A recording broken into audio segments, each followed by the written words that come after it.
There's the foot damage.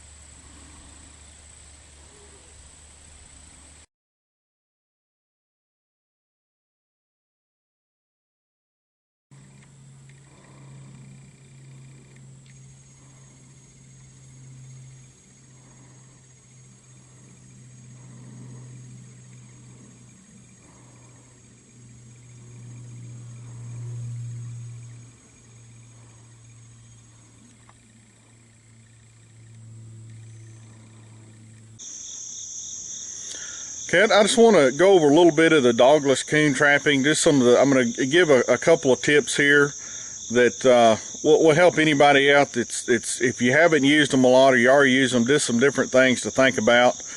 Now, I'm on a control job. It's the middle of the summertime. Coons are not feeding very hard, and I'm relying on tracks. There's a lot of water here, so that's kind of what I'm concentrating on. It's basically open hardwoods besides the creek, so I'm kind of relying, because I can see the tracks. Not all some of these creeks don't have any coon tracks on them at all. But one thing I just want to show you now, if you're staking your little grizz traps, your Alcatrazes, or your coon cuffs, or whatever it is you're going to be using, if you don't have to, don't do that. That's wasting way too much energy, guys. You can run an extension cable off of that trap. If it's a wheel built trap, you're not going to have any trouble with your coons staying in the trap. And the less energy you spend on your line, I promise you, the more you're going to enjoy it, and the more animals you're going to catch, because you're not just going through massive amounts of energy. Beating in stakes all day, if you're going to run 50 or 100 dog-proof traps, it's going to kill you. If you can use drags or use extension cables, it'll just make your life easier. I'm on this small creek. It's running down in this between these two ridges right here. And when I'm driving by on the Kubota, I see the coon tracks. Now, I could stake something right here, but there's nothing really to tie off. It's nothing but vines and things like that. It's not the best place. You want to have these traps where the coon literally runs into it, trips over it, where he's got to come in contact with that trap. So even though I can catch one here if I stake him, just by looking on the other side, it gives me a little bit better option where I don't have to put a stake in. Okay, this is the opposite side of this creek. Got a sandbar that's coming out. And the reason I chose this side is because of this deadfall right here. It's hard. I tried to kick it and break it. It didn't break. So you'll see I just run an extension cable.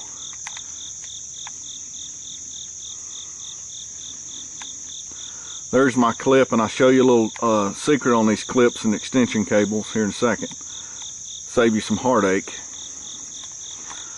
But the raccoon trail is literally right here. That's the raccoon trail. They're coming around this creek and they're following this trail. Right in the middle is where I had the Alcatraz trap.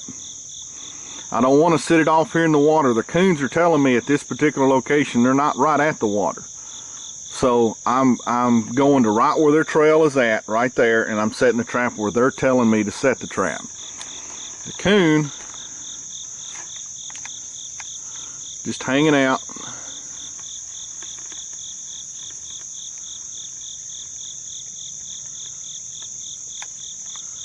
Right there.